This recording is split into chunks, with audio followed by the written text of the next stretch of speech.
Olá, seja bem-vindo a mais um episódio do nosso programa Em Busca da Verdade.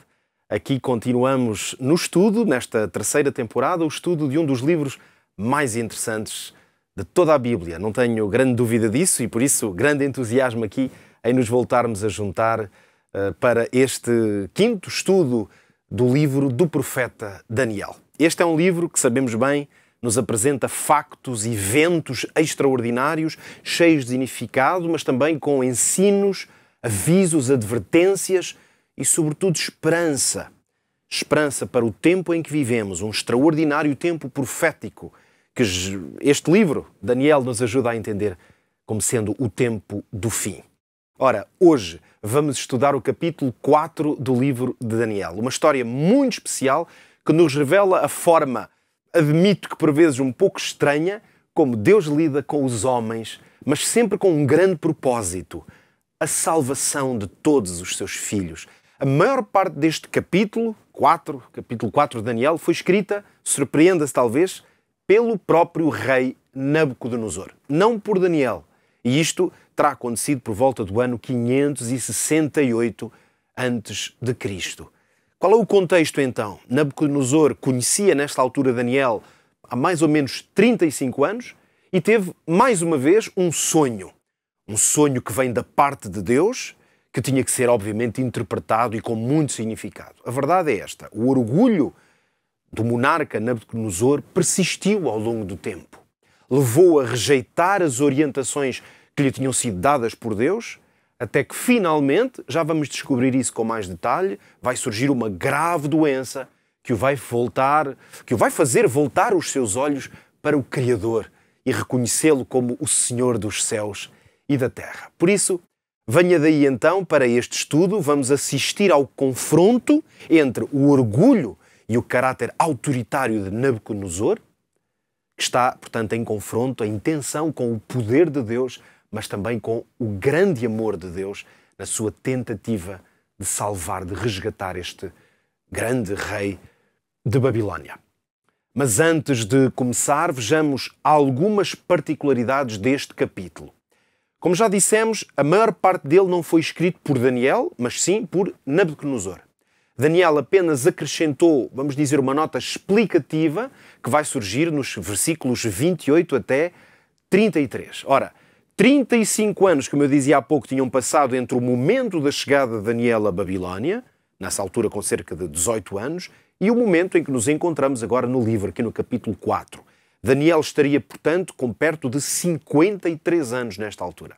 Ao longo deste tempo, o profeta Daniel tinha sido, de forma permanente, um representante fiel de Deus naquele reino pagão, é certo, mas onde ele estava a deixar uma marca extraordinária. Daniel e os seus companheiros nunca abdicaram da sua fé. Na verdade, já estudámos isso de diversas formas ao longo dos últimos capítulos e, portanto, não abdicaram de forma alguma dos princípios que tinham recebido na sua educação por parte de Jerusalém, na sua cidade, mesmo que se agora estavam na corte de Babilónia. Um outro aspecto interessante é a ação de Deus na mente de Nabucodonosor. E, na verdade, ele, ao longo do livro, vai se revelar quase como sendo um homem diferente. Nem parece o mesmo rei. O antigo conquistador implacável, que só pensava em acumular poder, riquezas, em dominar os outros povos, ele tem agora uma nova maneira de se exprimir. Aliás, é importante recordar que nesta altura, Nabucodonosor teria já muito perto dos 60 anos. Mas entremos então no texto propriamente dito deste capítulo extraordinário e vamos ler aqui algumas palavras, precisamente no início. Vamos ao capítulo 4 e estamos no primeiro versículo que nos é dito: Nabucodonosor, rei, a todos os povos, nações e línguas que moram em toda a terra, paz vos seja multiplicada. Não lhe parece espantoso isto?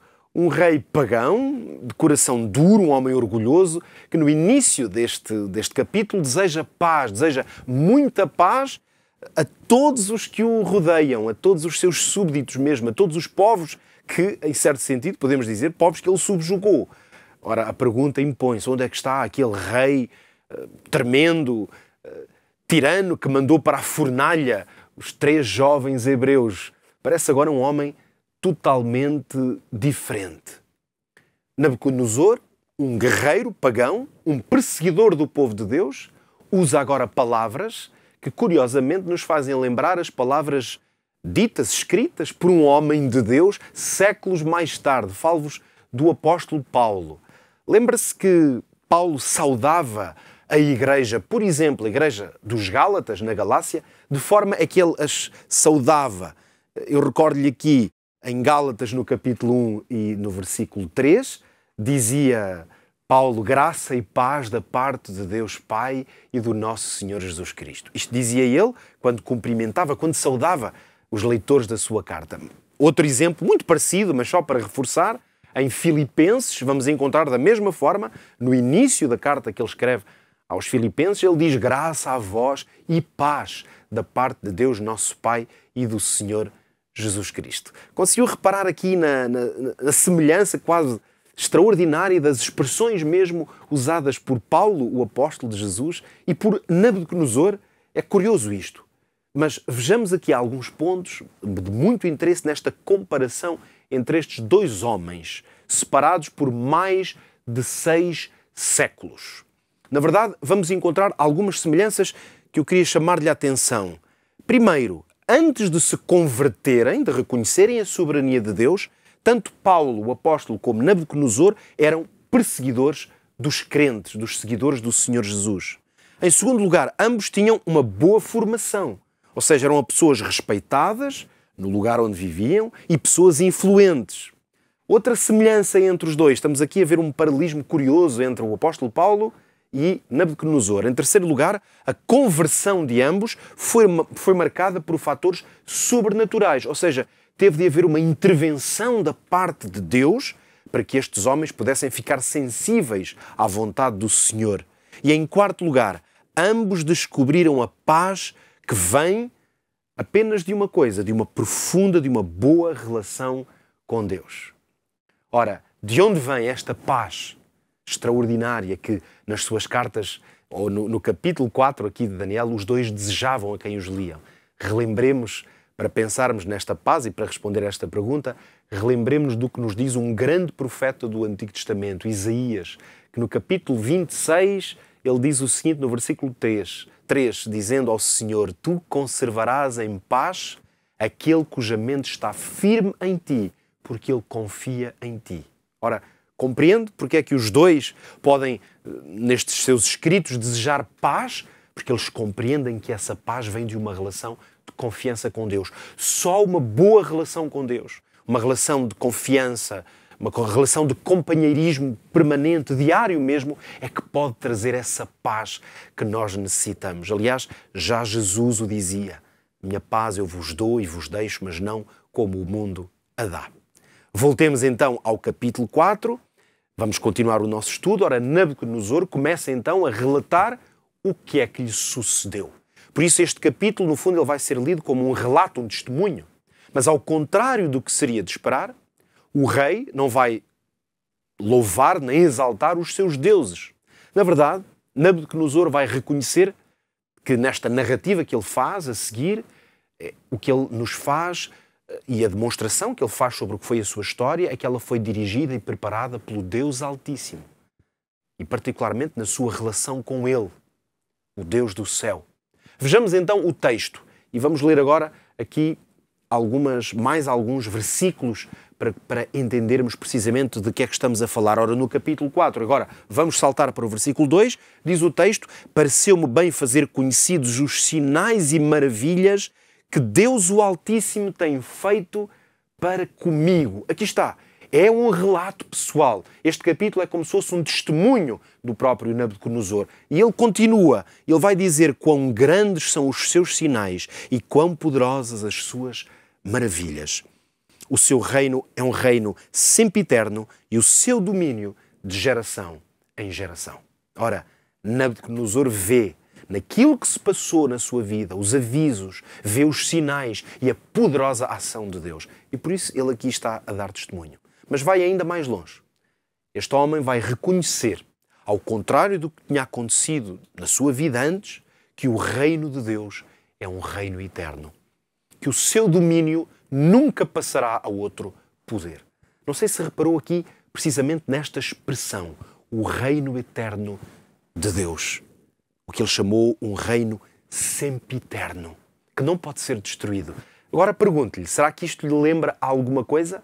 Se tem acompanhado esta série desta terceira temporada do Em Busca da Verdade, provavelmente já está a fazer eco na sua mente o que estudámos precisamente no capítulo 2. Se porventura está a descobrir este episódio e esta série neste momento, eu desafio, faço aqui um parênteses, desafio a ir precisamente aqui mesmo no canal YouTube, onde provavelmente está a seguir-nos, o canal YouTube da Novo Tempo Portugal, ou em qualquer dos canais da Novo Tempo que nos possa estar a seguir, ou mesmo na rádio, onde quer que esteja, eu tenho um desafio. Se porventura não assistiu a esta série, então vá procurar YouTube da Novo Tempo Portugal e aí pode encontrar precisamente o episódio em que falamos do capítulo 2. É o terceiro episódio em que falamos do capítulo 2, o capítulo 2 de Daniel. O que é que encontramos então nesse capítulo? É verdade, Nabucodonosor, quando se refere aqui no capítulo 4 a este reino eterno de Deus, com certeza ele estava a pensar no sonho que ele mesmo tinha tido lá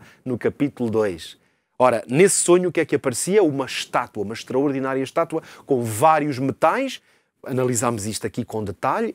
Esses metais representavam os vários reinos que se sucederiam na história da Terra e certamente também ele estaria a pensar naquela estátua depois toda em ouro que ele mandou levantar num desafio, claro, ao Deus dos céus e ao sonho que ele tinha tido. Isto já no capítulo 3. Ora, agora, Nabucodonosor já sabe que o seu sonho dourado, podemos mesmo dizer assim, neste caso literalmente, esse sonho dourado nunca se iria realizar. Porquê?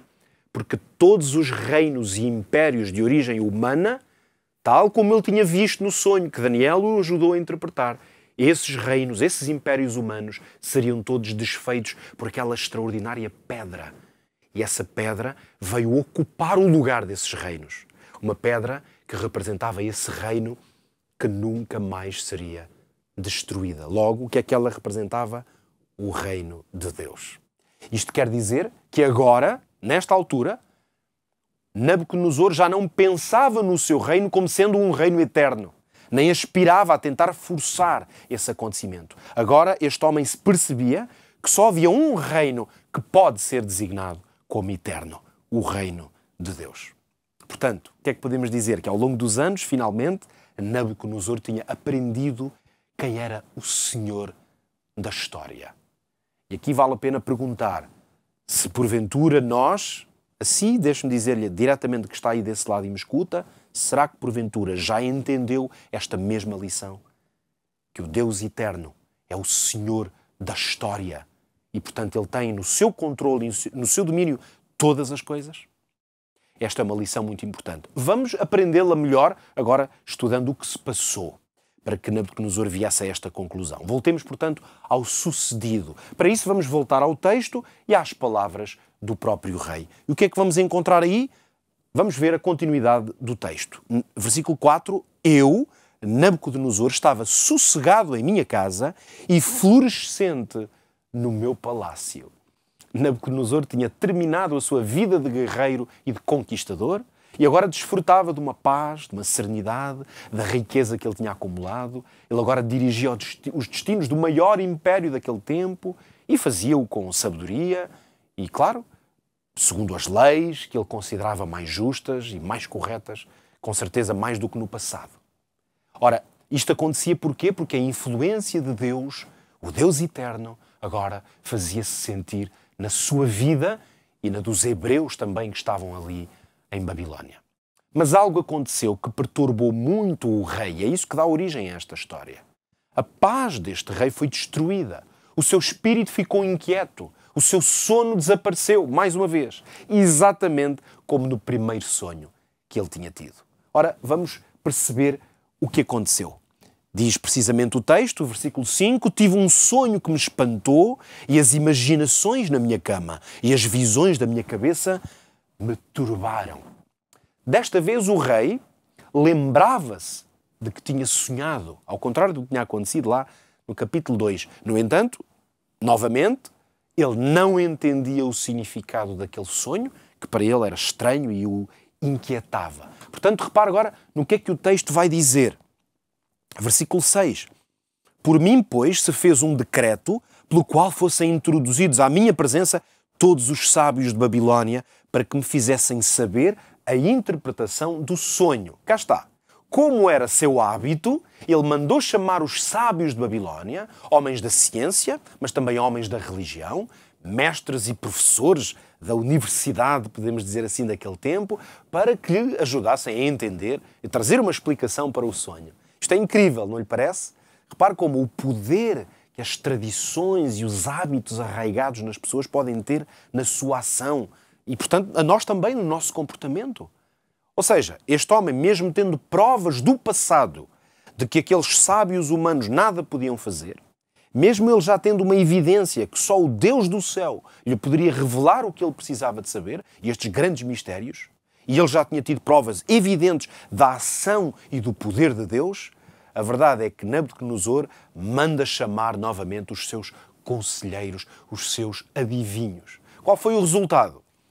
Exatamente o mesmo que já tinha acontecido antes. Para isso podemos ler aqui no versículo 7, pode acompanhar-me ou escutar-me. Então entraram os magos, os astrólogos, os caldeus, os adivinhadores, e eu contei o sonho diante deles, mas não me fizeram saber a sua interpretação.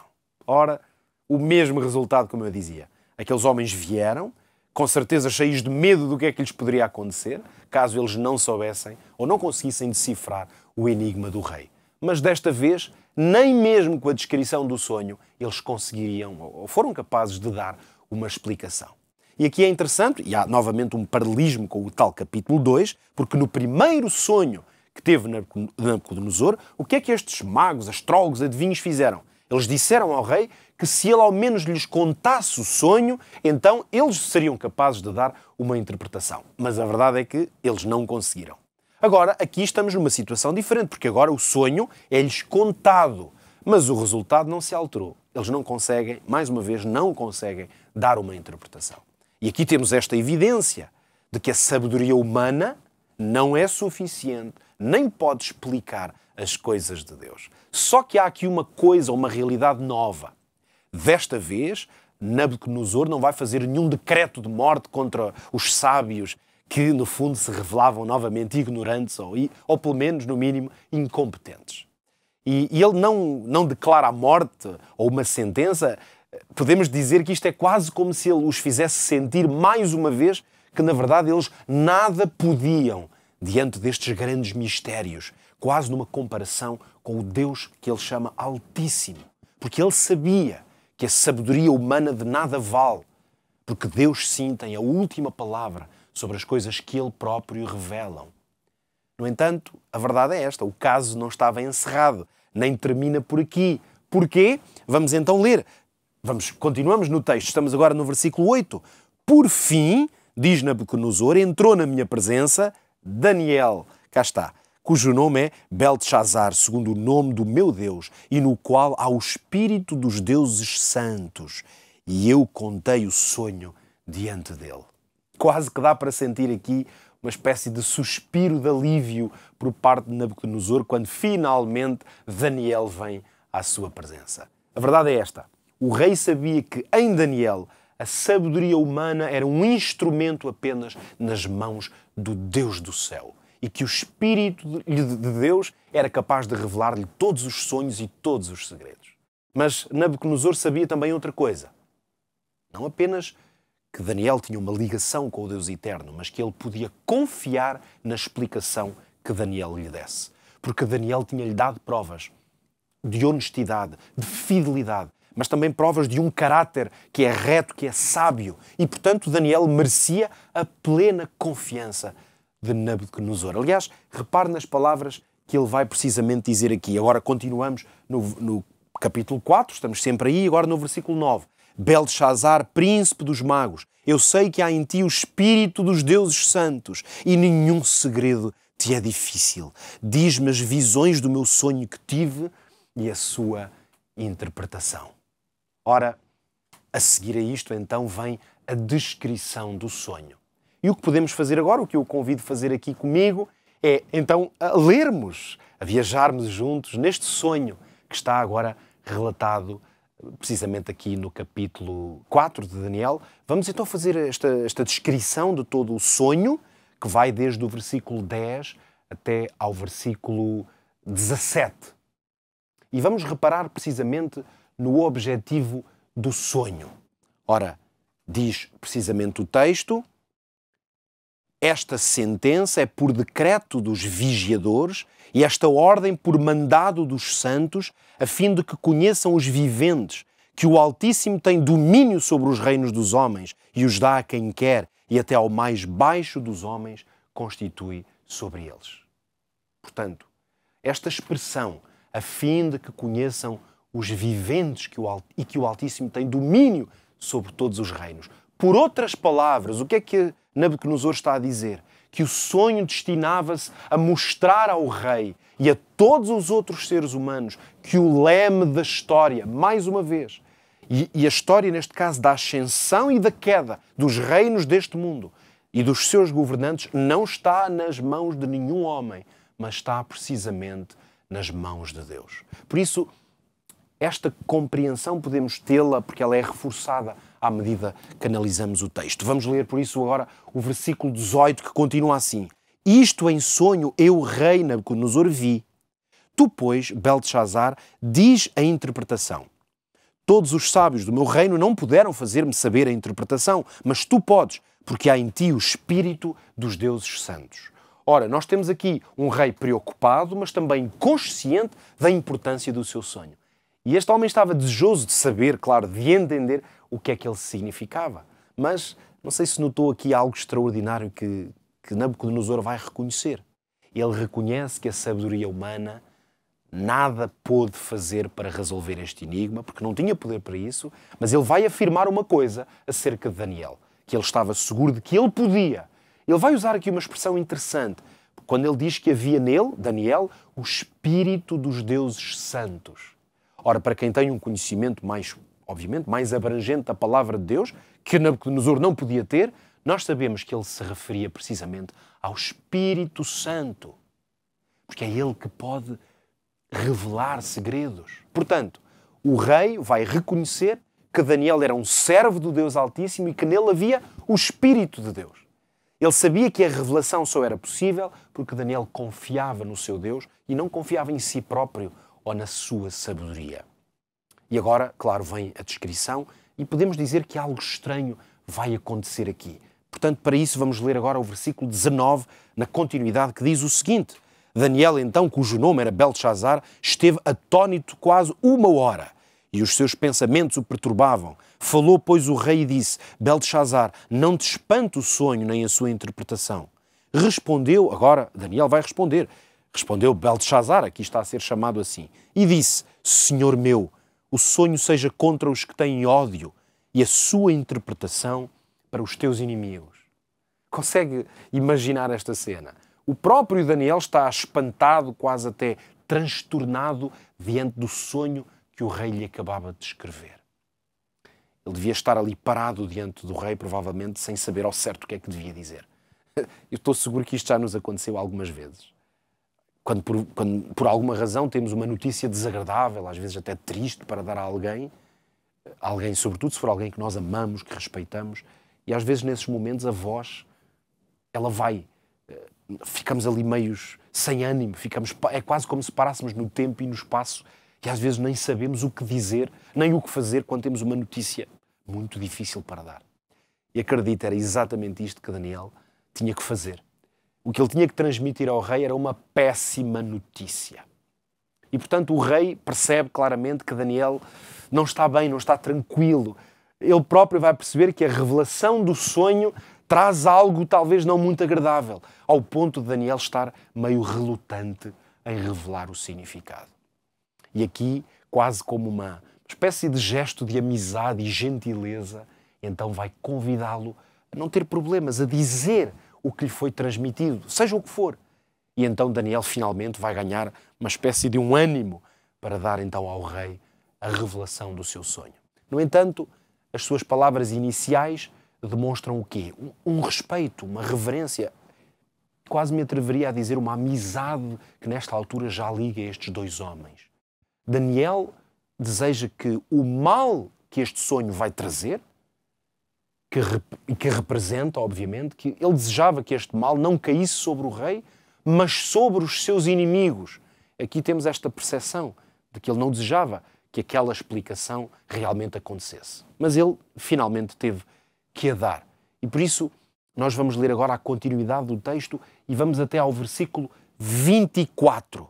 Portanto, siga comigo agora a leitura, tome bem atenção ao relato. A árvore que viste, que cresceu e se fez forte, cuja altura chegava até ao céu e que foi vista por toda a terra, cujas folhas eram formosas e o seu fruto abundante, e em que para todos havia mantimento, debaixo da qual moravam os animais do campo e em cujos ramos habitavam aves do céu, és tu, ó Rei, que cresceste e te fizeste forte, a tua grandeza cresceu e chegou até ao céu, e o teu domínio até à extremidade da terra. E quanto ao que viu o rei, um vigia, um santo que descia do céu e que dizia, cortai a árvore e destruía, mas o tronco com as suas raízes deixai na terra e com cadeias de ferro e de bronze na erva do campo, e seja molhado do orvalho do céu, e a sua porção seja com os animais do campo, até que passem sobre ele 7 tempos. Esta é a interpretação ao rei, e este é o decreto do Altíssimo que virá sobre o rei, o meu Senhor. Repare bem, amigo. Daniel vai dizer de uma forma bem clara que aquilo que lhe tinha sido revelado por Deus, como já vimos, que iria acontecer ao rei Nabucodonosor, era uma descrição tremenda. E ele agora vai passar a fazer uma aplicação direta ao rei. Ou seja, mostrando-lhe que este relato que tinha sido visto, na verdade, aplicava-se à vida, à própria história de Nabucodonosor. Por isso, vamos voltar aqui à leitura para vermos essa aplicação. Então diz o texto a partir do versículo 25, serás tirado de entre os homens, e a tua morada será com os animais do campo, e te farão comer a erva como os bois, e serás molhado do orvalho do céu, e passar-se-ão 7 tempos por cima de ti, até que conheças que o Altíssimo tem domínio sobre o reino dos homens, e o dá a quem quer. E quanto ao que foi dito que deixassem o tronco com as raízes da árvore, o teu reino voltará para ti, depois que tiveres conhecido que o céu reina. Não sei se entendeu claramente. O que é que revelou Daniel nesta interpretação? Que aquela árvore enorme que ele, Nabucodonosor, tinha visto no sonho, essa árvore era ele mesmo, o rei, com todo o seu poderio, com a magnificência, aliás, própria de Babilónia. Mas algo iria acontecer que provocaria a queda daquela magnífica árvore. Ou seja, Nabucodonosor seria afetado por uma doença, podemos dizer uma doença estranha, ao ponto de que ele passaria a comer erva do campo como os bois, perderia o seu trono e durante 7 anos, estes 7 tempos, como lemos, são obviamente interpretados e lidos como 7 anos, ele viveria durante estes 7 anos como um autêntico animal. Mas quando finalmente ele reconhecesse o poder de Deus e sobretudo a sua soberania, então o seu trono ser-lhe devolvido e ele voltaria a ser um homem respeitado, um grande rei, honrado por todos. Dá quase para imaginar, não é? O ambiente pesado, tenso, que deve ter ficado na sala daquele trono do palácio. Não era certamente nada de bom que Daniel estava a transmitir ao rei. Mais uma vez, vem aqui ao de cima quase esta relação já pessoal que eles tinham e o desejo de Daniel de ver o rei Nabucodonosor, na verdade, ter uma experiência de paz e receber a bênção da parte de Deus. Por isso, Daniel preocupa-se com o rei e mostra-lhe como é que ele podia evitar aquele mal. É por isso que vamos encontrar aqui um autêntico apelo que Daniel vai fazer ao rei. E esse apelo, onde é que se encontra? Vamos lê-lo aqui no versículo 27. Note bem comigo. portanto, ó rei, aceita o meu conselho e desfaz os teus pecados pela justiça e as tuas iniquidades, usando de misericórdia com os pobres, se prolongar a tua tranquilidade. No fundo, Daniel, como porta-voz de Deus, o que vai fazer é isto. Ele convida o rei a parar, a ponderar a sua própria vida, as suas ações, e a corrigir os erros cometidos e a governar com amor os seus súbditos. Isto é um apelo direto de Deus a Nabucodonosor. Obviamente que ele acontece através da voz de Daniel. Um apelo a quê? Para que ele deixasse a sua idolatria, o seu paganismo, para que ele aceitasse Deus, o Senhor, e os seus valores e princípios. E neste apelo, obviamente, são reveladas aqui, portanto, algumas características divinas, precisamente na forma de lidar com o ser humano, mesmo quando o ser humano se lhe opõe e não quer a sua soberania. Ora, quais são estas características? Algumas das mais evidentes nesta história são seguramente estas. A misericórdia de Deus, a sua paciência, o seu amor, o seu grande amor por todos, porque Ele vai até ao limite máximo para resgatar e recuperar o homem da sua condição. Estamos, portanto, agora, aos chegados aqui, vamos estar diante de, podemos dizer, um dos versículos trágicos na Bíblia, e há vários. Trágicos no sentido de que trazem uma demonstração das suas consequências. Trágicos porque mostram que o apelo de Deus, feito através de Daniel, na verdade, não foi tido em conta, não foi ouvido por Nabucodonosor e, portanto, ele não obedeceu. Tudo o que Deus tinha avisado Nabucodonosor que viria a acontecer, na verdade, veio a manifestar-se. Como é que sabemos isto? Basta lermos agora aqui o versículo 28, que é pequeno e muito claro. Todas estas coisas vieram sobre o rei Nabucodonosor. É por isso que eu disse que é uma afirmação tremenda. Agora, repare bem no que é que aconteceu. Podemos ter aqui uma descrição mais exata. O que aconteceu, diz o versículo 29, que ao cabo de 12 meses, andando a passear sobre o palácio real de Babilónia, portanto, note o seguinte, durante 12 meses, o rei pareceu, era uma hipótese, que ele teria dado ouvidos aos avisos de Deus. Podia ter sido por temor das consequências, ou talvez por realmente ter procurado fazer algumas mudanças na sua conduta, tal como ele tinha sido advertido. A verdade é que Nabucodonosor, durante esse período de 12 meses, não viu a profecia que tinha sido revelada no sonho, não viu ser cumprida. Ora, como quase sempre nos acontece também a nós, provavelmente, quando o tempo passa e quando nada acontece, às vezes quando cometemos algum erro, mas não vemos as consequências de imediatas, o que é que acontece? O mesmo que aconteceu aqui. Nabucodonosor começou a deixar de se preocupar com o sonho, com a advertência, deixou talvez de sentir apreensão quanto ao seu futuro e provavelmente começou a pensar, bom, afinal, nada vai acontecer. Se já passaram tantos meses e nada aconteceu, aquela profecia não se vai cumprir. E então o seu orgulho anterior, que ele já tinha dado demonstração, a sua vaidade, a sua autoconfiança, voltam a manifestar-se. E um dia, quando passeava sobre o palácio real de Babilónia, o que é que vai acontecer? Na verdade, podemos ler isso precisamente no texto que eu vou agora partilhar consigo. É o versículo 30. Falou o rei e disse, não é esta a grande Babilónia que eu edifiquei para a casa real com a força do meu poder e para a glória da minha magnificência? É incrível esta declaração. Tente imaginar isto comigo. Ao olhar ao seu redor, ao ver a magnificência, a imponência dos seus palácios, a sua riqueza, aquelas enormes muralhas, os extraordinários templos, tudo aquilo construído pelas suas mãos, Nabucodonosor voltou um pouco àquele guerreiro, àquele conquistador, àquele orgulhoso senhor do maior império que a Terra tinha conhecido até então. Ou seja, voltou a sentir que tudo aquilo era obra sua, que tudo estava nas suas mãos, que era ele que dominava, que era ele que governava. Sentiu-se como o grande rei Nabucodonosor, o glorioso construtor, o poderoso senhor daquele império cheio de esplendor, do brilho do ouro. E realmente, e agora há aqui detalhes que podem ser interessantes conhecer para percebermos melhor a declaração que acabamos de ler, se acreditarmos nas descrições que nos chegaram de Babilónia, de várias fontes, quer graças a escavações arqueológicas, também a relatos que ficaram na história de viajantes e cronistas deste tempo, podemos ter a certeza de uma coisa: esta cidade era espantosa. Babilónia era uma cidade de uma beleza, de uma riqueza absolutamente invulgares no seu tempo. Se calhar, até ainda hoje, nos padrões de hoje, ela seria vista como uma extraordinária cidade.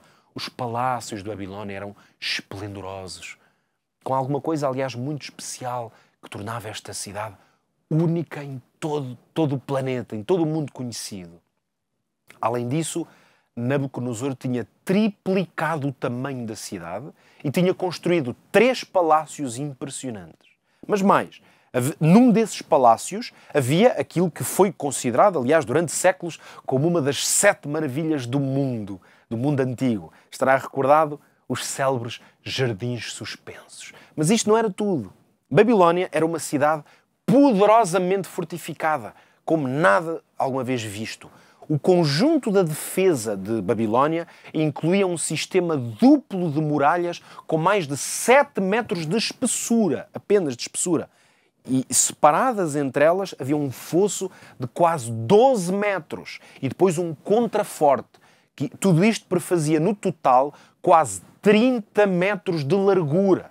Veja bem, era mais ou menos o equivalente, portanto, toda esta estrutura de defesa era o equivalente à largura de uma autoestrada, hoje nos nossos dias, com 3 faixas de rodagem para cada lado. É interessante porque, segundo os arqueólogos, em cima destas muralhas podiam cruzar-se, sem se tocarem, 2 carros de combate com 4 cavalos cada um. Estas muralhas, portanto, eram basicamente intransponíveis e tinham depois ainda vários pontos de passagem, se quiser, várias portas. O mais célebre destes pontos de passagem era a conhecida Porta de Ishtar, que era uma estrutura formada por 4 torres que eram decoradas com animais em relevo. A altura precisa destas estruturas não se consegue saber, mas há um dado interessante, que os restos que foram escavados destas torres têm 12 metros de altura. Estamos a falar como qualquer coisa como um edifício de 4 andares hoje. Só por estas descrições podemos ter uma ideia da imponência e da grandiosidade da cidade de Babilónia. Agora, ainda lhe digo mais alguns detalhes aqui.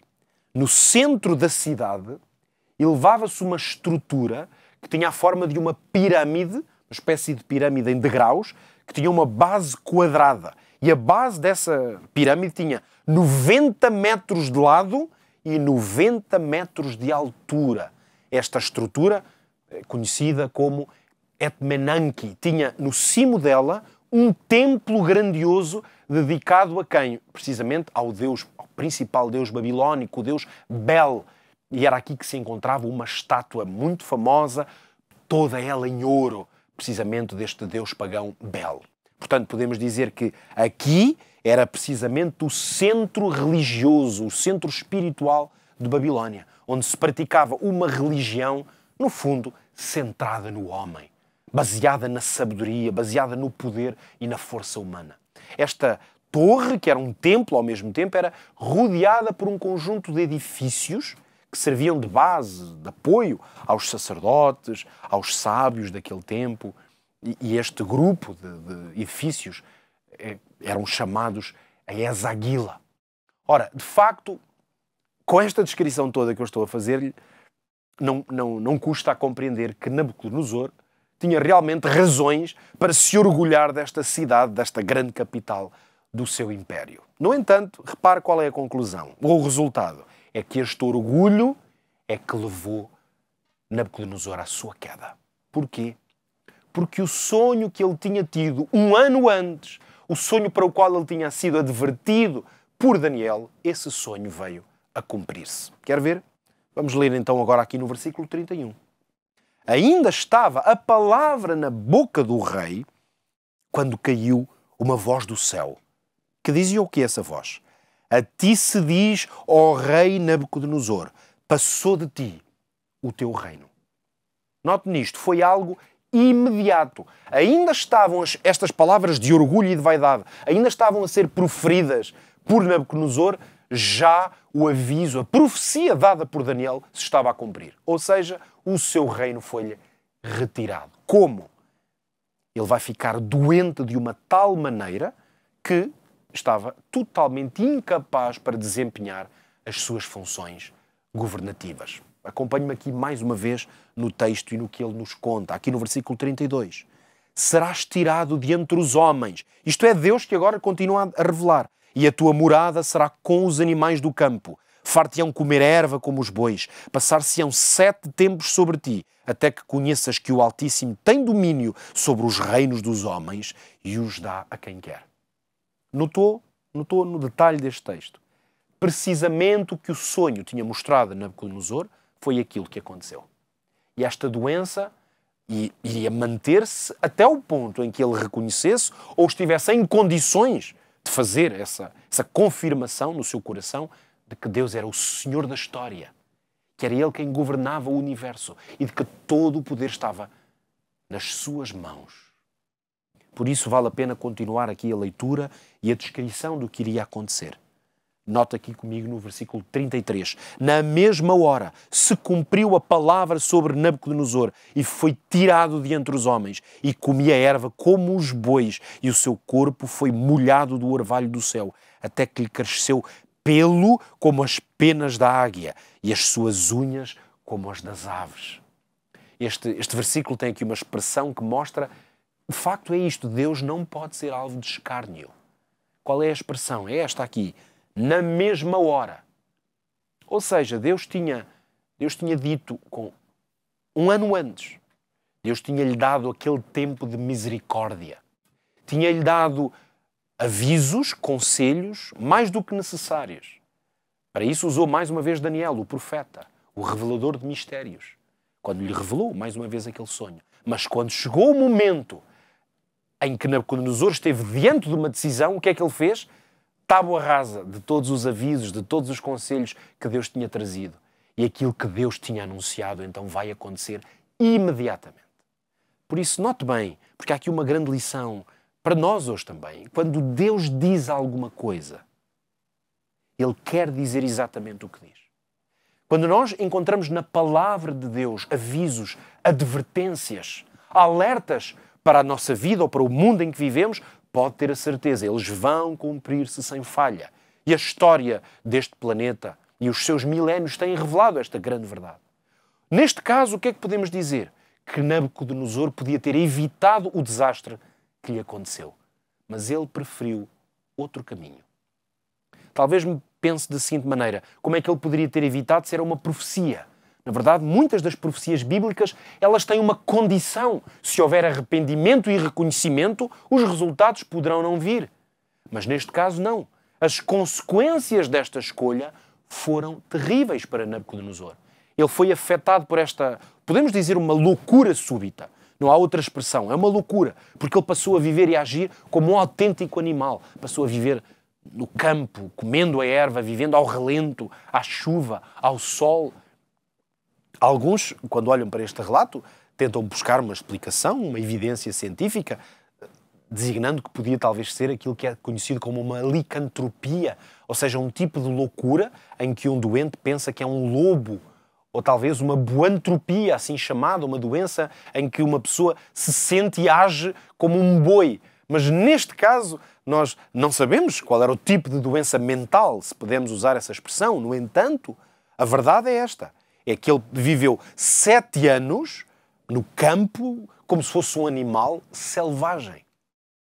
Ora, o que nós temos aqui, portanto, é a prova da veracidade da história de Daniel 4, é a evidência de que esta história também deixou um registro, não apenas na Bíblia, e nós temos razões para confiar nela, mas também há um registro histórico que pode apontar precisamente para este facto, uma tablete de argila designada com o número 34-114. Ela, na verdade, está exposta no Museu Britânico e ela foi encontrada numa das escavações feitas precisamente numa zona de Babilónia.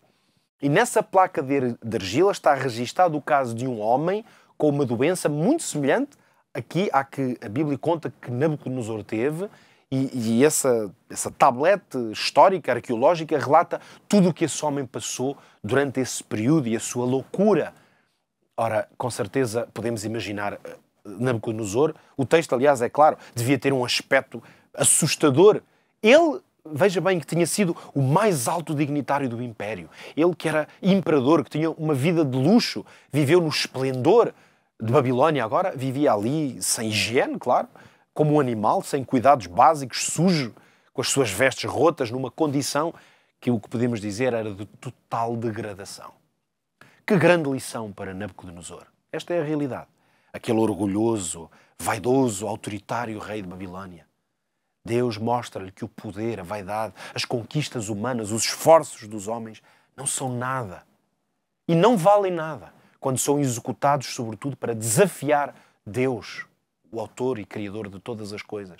Quando servem como uma forma de nos pormos fora da presença de Deus ou para pormos Deus fora da nossa vida e ocuparmos nós, com os nossos feitos, com o nosso trabalho, com os nossos planos, com os nossos projetos, quando queremos ocupar esse lugar que pertence a Ele como Senhor da nossa vida. É interessante porque o próprio Jesus, quando esteve aqui na Terra, Ele ensinou sobre esta lição, ou seja, sobre os perigos de uma vida centrada, não apenas em si mesmo, mas no materialismo. Nós podemos ler isto, por exemplo, no Evangelho de Lucas. Veja o que é que encontramos aqui.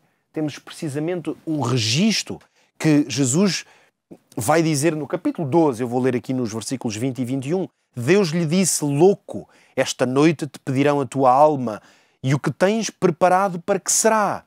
Assim é aquele que para si ajunta tesouros e não é rico para com Deus. Ora, Jesus falava de quê aqui?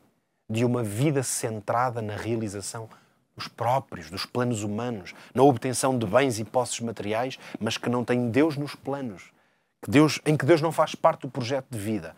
Deus, no fundo, Jesus compara isto a uma loucura, a um desvario de não compreender a realidade do que vem amanhã. Por isso, o aviso feito a Nabucodonosor era uma advertência, mas tinha certamente um lado positivo. Qual é esse lado? Nós podemos ler o texto agora, continuamos no capítulo 4 de Daniel e veja o que diz o versículo 34. Ao fim daqueles dias, eu, Nabucodonosor, levantei os meus olhos ao céu e tornou-me a vir o meu entendimento. E eu bendisse o Altíssimo, e louvei e glorifiquei ao que vive para sempre, cujo domínio é um domínio eterno ou sempiterno e cujo reino é de geração em geração. Quando, finalmente, Nabucodonosor reconhecesse que a soberania e o poder de Deus estavam acima dos poderes humanos, do seu próprio poder, quando ele aceitasse que Deus era o Senhor indiscutível da história e da vida deste planeta, ele seria restaurado no seu trono, com o seu antigo esplendor e autoridade. Ora, foi exatamente isto que aconteceu. Quando do meio desta loucura, o rei levanta os olhos ao céu e volta-se para Deus, a sua mente volta a encontrar equilíbrio, paz, e ele volta agora a colocar todas as coisas no seu lugar. Que lugar é este? Deus em primeiro lugar, Deus no centro, como o Senhor absoluto de todas as coisas. E ele, Nabucodonosor, como um humilde servo, grato a Deus pela sua bondade, pela sua misericórdia e pelas oportunidades que ele tinha de ter aquela vida maravilhosa. Ora, esta, prezado amigo, minha querida amiga, esta é a verdade central desta história e deste capítulo de Daniel. Deus deve ocupar o primeiro lugar, o centro da nossa vida e da nossa adoração. Porquê? Porque sem Ele, nada tem valor.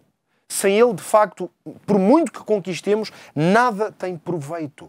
Porque aqui nada é eterno. É isto que a história nos tem ensinado. É isso que o livro de Daniel está a tentar ensinar. Que nada do que é humano é eterno. Que apenas o reino de Deus e os seus valores são eternos. Por isso, repara agora nas palavras de submissão que nós vamos ver por parte de Nabucodonosor. E elas são extraordinárias. Estão registadas agora, claro, aqui na continuidade no versículo 35, todos os moradores da terra são reputados em nada e, segundo a sua vontade, Ele opera com o exército do céu e os moradores da terra. Não há quem possa estorvar a sua mão e quem lhe diga o que fazes. É extraordinário isto, tenho que lhe dizer. Agora, finalmente, Nabucodonosor cai em si e vai reconhecer a grande, a total autoridade de Deus, a soberania do Criador. É por isso que esta é uma declaração extraordinária, porque ela revela a total transformação de visão de Nabucodonosor. Ele olha agora para o mundo, para a vida, para a história de outra maneira. Isto quer dizer que ele finalmente tinha aprendido a lição. É por isso que o registro aqui na Bíblia continua no versículo 36, já perto do final do capítulo.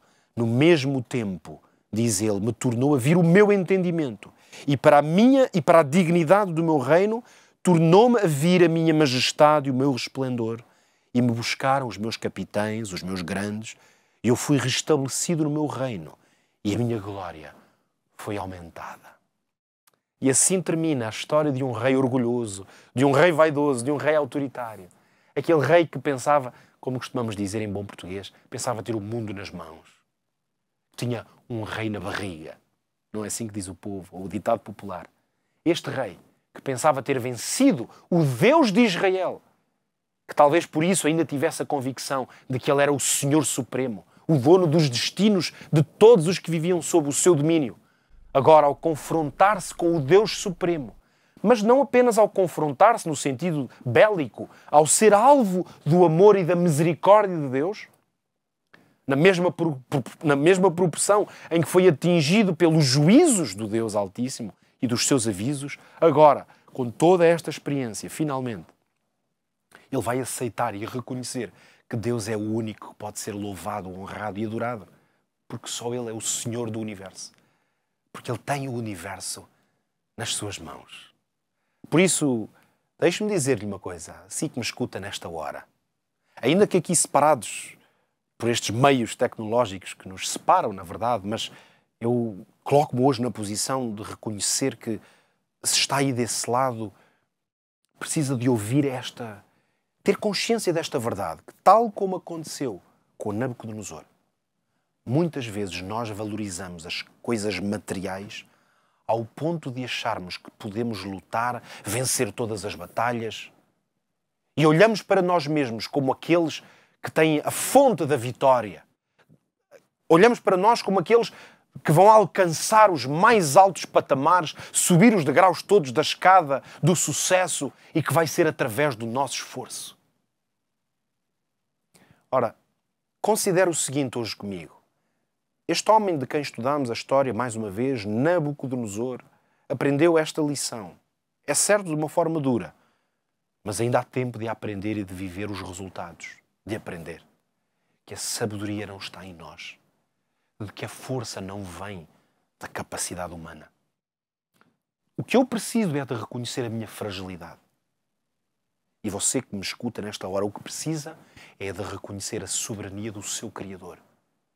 E reconhecer também o seu extraordinário amor. E então sim, estaremos realmente em condições de poder sair vencedores nas lutas da vida. É por isso que os profetas e de tantas maneiras Deus fez chegar essas advertências. Note por isso aqui as palavras que lhe trago hoje à consideração, ainda as palavras do profeta Isaías, que deixou precisamente um registro extraordinário. No capítulo 45 e no versículo 22 ele dizia: olhai para mim e sereis salvos, vós, todos os termos da terra, porque eu sou Deus e não há outro. É olhando para Deus, é isto que nos diz a Bíblia, que nós poderemos encontrar paz e força para vencer. O profeta, o apóstolo neste caso, quando escreveu aos Hebreus, ele reforçava precisamente esta ideia quando dizia que precisamos de olhar para Jesus.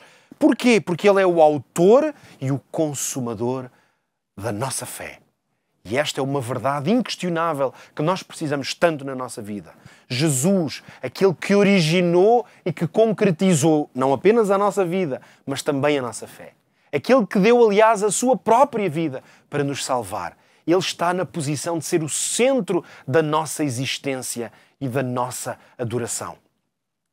Ora, agora note comigo o seguinte, até este momento, nesta viagem que nós temos feito pelo livro de Daniel, nós temos descoberto juntos algumas verdades importantes. E hoje, chegados aqui ao final, praticamente, agora do estudo destes 4 capítulos, eu gostava de fazer uma espécie de resumo, porque um resumo nos permite reforçar algumas ideias muito importantes.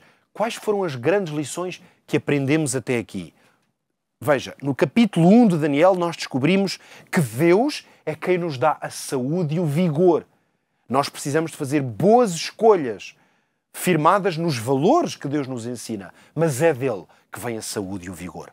No capítulo 2, e nessa célebre estátua, nós descobrimos que o único Deus que pode revelar o futuro é Ele, é o Senhor. Por isso a nossa história pessoal e a deste planeta está nas suas mãos. No último episódio, no capítulo 3, quando o estudamos, nós descobrimos que Deus é o único que pode salvar.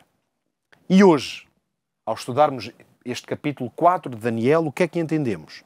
Deparamos-nos com um Deus de amor, um Deus paciente, um Deus que chama e que mesmo que tenha que trazer à nossa vida momentos de dificuldade, esses momentos servem, na verdade, para nos resgatar, para nos trazer para a verdadeira condição que precisamos de entender, a total soberania de Deus. Portanto, hoje, neste episódio do programa Em Busca da Verdade, e eu agradeço-lhe muito por estar desse lado, nós olhamos para a história de um homem que lutou com Deus durante 35 anos. Depois, o que é que aconteceu? Deus deu-lhe mais um ano da paciência de Deus. E depois, então, 7 anos, uma nova etapa, 7 anos de uma loucura, de um desvario total. Para quê? Para que depois dessa experiência terrível, finalmente, ele estivesse em condições de voltar-se para Deus e de reconhecer quem Deus é. Porquê esta resistência? Porquê esta rebeldia? É a pergunta que eu faço. Porquê esta relutância em aceitar a soberania de Deus? No caso de Nabucodonosor, talvez a resposta esteja na sua própria personalidade.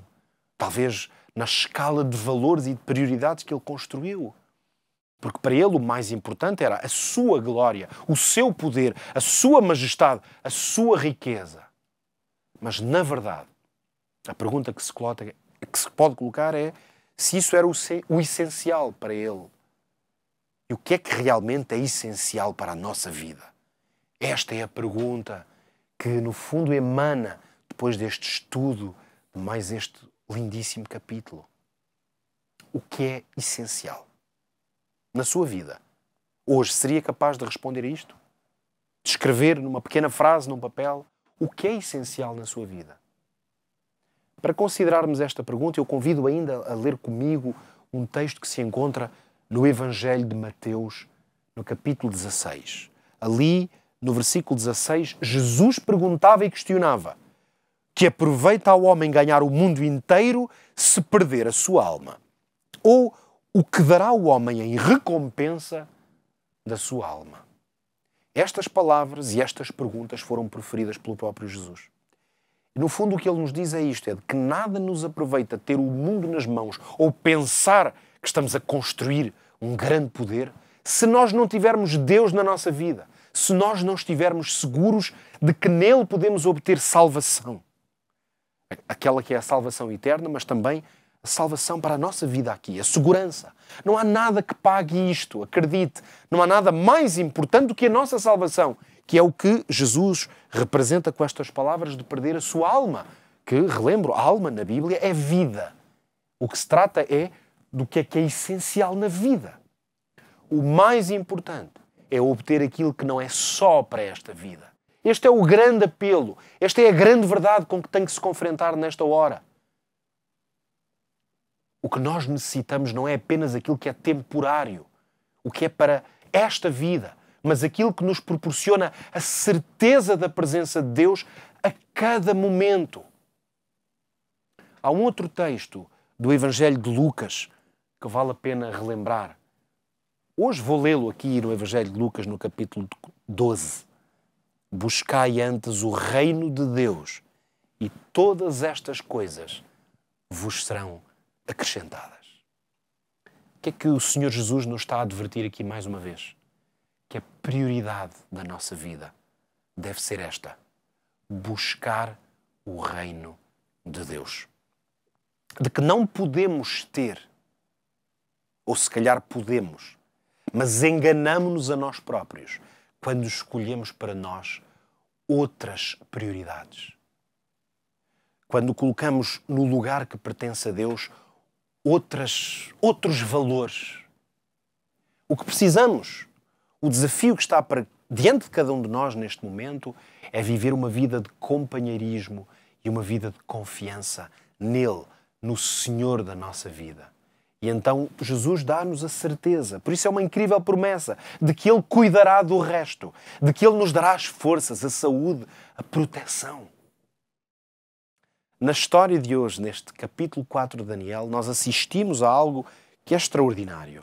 Um Deus que procurou de forma paciente conquistar o rei de Babilónia. Ele que era um homem rude, orgulhoso, um homem que vivia na confusão e no paganismo.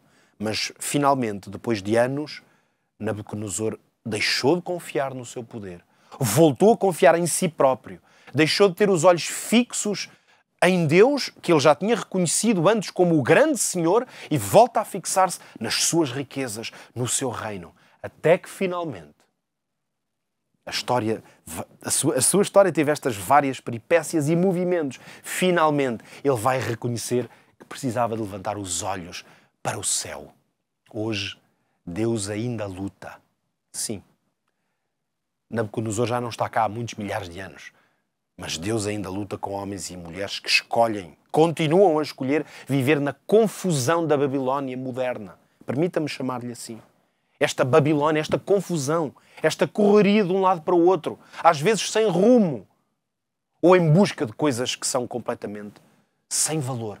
É por isso que eu o convido a parar e a sair dessa confusão. Ao terminar hoje este nosso estudo do capítulo 4 de Daniel, eu proponho-lhe um convite, na verdade, e que é um convite que Deus nos dirige hoje a nós, especialmente nós, homens e mulheres, que vivemos neste século XXI, nestes tempos absolutamente especiais, porque profeticamente está revelado que são tempos finais da história desta terra. E esse convite a sair de Babilónia, nós vimos aqui em Daniel que aqui era uma Babilónia física. Mas hoje Deus convida-nos a sair de uma Babilónia que é obviamente simbólica. Quer saber onde ela se encontra? É simples, é irmos ao capítulo 18 do livro de Apocalipse, que nos diz que depois destas coisas vi descer do céu outro anjo que tinha grande poder e a terra foi iluminada com a sua glória. E agora note bem, o texto diz que clamou fortemente com uma grande voz e este anjo dizia: caiu a grande Babilónia e tornou-se morada de demónios. E depois o versículo 4, eu estou em Apocalipse 18, lembro, diz o seguinte: ouvi então outra voz do céu que dizia: sai dela, povo meu, para que não sejas participante dos seus pecados. Este chamado, querido amigo, prezada amiga, este chamado é para si também. E é muito claro, é sair de Babilónia. Este chamado é um aviso sobretudo para a fraqueza dos valores que esta terra tem a propor. É isso mesmo que eu estou a dizer. Os valores aos quais somos continuamente chamados são valores fracos, mundanos, muitas vezes desprovidos de sentido e, no pior dos cenários, completamente desprovidos de moralidade, de alguma coisa de boa. Esta expressão, sai dela, sai de Babilónia, porque ela vai cair, porque é um engano, é um chamado a confiar na segurança dos valores que Deus estabeleceu, dos valores que Deus deixou revelados na sua palavra. E por isso é que eu lhe digo, ouça este apelo. Se tem alguma dúvida, eu digo-lhe, não se coloque no papel ou na posição de Nabucodonosor. O que precisa hoje é isto. Porque é o que eu preciso também. Não tenho ilusões. O que nós precisamos, portanto, é de ouvir a voz de Deus. Hoje, provavelmente, não irá ouvir a voz de Deus de uma forma pessoal, como um eco, algures, no seu quarto. Provavelmente também não será através de um sonho, embora Deus possa dar sonhos.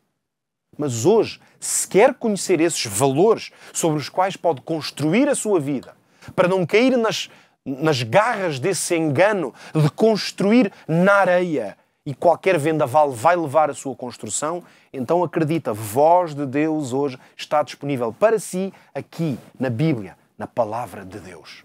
Por isso eu hoje faço-lhe uma pergunta, honestamente um desafio muito direto. Quer ouvir a voz de Deus? Tem de estudar a Bíblia, a sua Palavra. Já estuda a Bíblia, mas começa a perceber que há muita coisa que não está correta na sua compreensão, então o desafio é este. Se quer estudar e conhecer melhor o que Deus tem revelado, precisa da Palavra de Deus. O que é que nós podemos fazer? Olhe, aqui na Novo Tempo podemos ajudá-lo. É o que podemos fazer. Colocar à sua disposição alguns instrumentos, não é para estudar a Novo Tempo, ou para estudar comigo, é para estudar a Palavra de Deus. O meu desafio é este. Se precisa e se quer, se tem o desejo de conhecer melhor a sua Palavra, envie uma mensagem. Peça um dos cursos. Nós temos variedíssimos cursos de estudo da Bíblia para o trazer para a Palavra de Deus e para os seus valores. Pode fazer estes cursos também disponíveis numa plataforma que temos, os Cursos Novo Tempo. O que é que precisa de fazer? Pode ir diretamente descobrir esses cursos e fazê-los. Pode ir ao site que temos disponível, novotempo.pt, e aí tem a área dos cursos, como outras áreas, ou se quiser ir diretamente conhecer os nossos cursos, é muito simples. cursos.novotempo.pt. E aí procure um instrumento, é só o que estou a fazer, a tentar dar-lhe a oportunidade de descobrir um instrumento para estudar a Palavra de Deus mais a fundo. Mas se quiser que lhe enviemos um curso bíblico de forma mais personalizada, pode fazê-lo diretamente. Eu sugiro-lhe que envie uma mensagem, um WhatsApp, um SMS, como for melhor. Envie-nos uma mensagem para o número 933 93 92 91. O número também fica aqui em rodapé. E simplesmente faça esse apelo, expresse a sua vontade, o seu desejo de conhecer e estudar a Palavra de Deus. E nós podemos apoiá-lo com instrução bíblica, trazendo a sua atenção para a Palavra de Deus, para que nunca lhe aconteça assim o mesmo que aconteceu a este homem que hoje tivemos a oportunidade de estudar. Para que de forma alguma tenha de passar pela experiência de sentir-se num deserto durante anos e anos, quando a fonte da água viva, de pão para o alimentar, sempre esteve disponível na Palavra de Deus. Que Deus o abençoe, o ajude a tomar essas decisões e a mergulhar fundo nos valores da Palavra de Deus. Nós voltamos então, se Deus quiser, estar juntos no próximo episódio do nosso programa Em Busca da Verdade. Continue em busca desta extraordinária verdade. Até lá, se Deus quiser.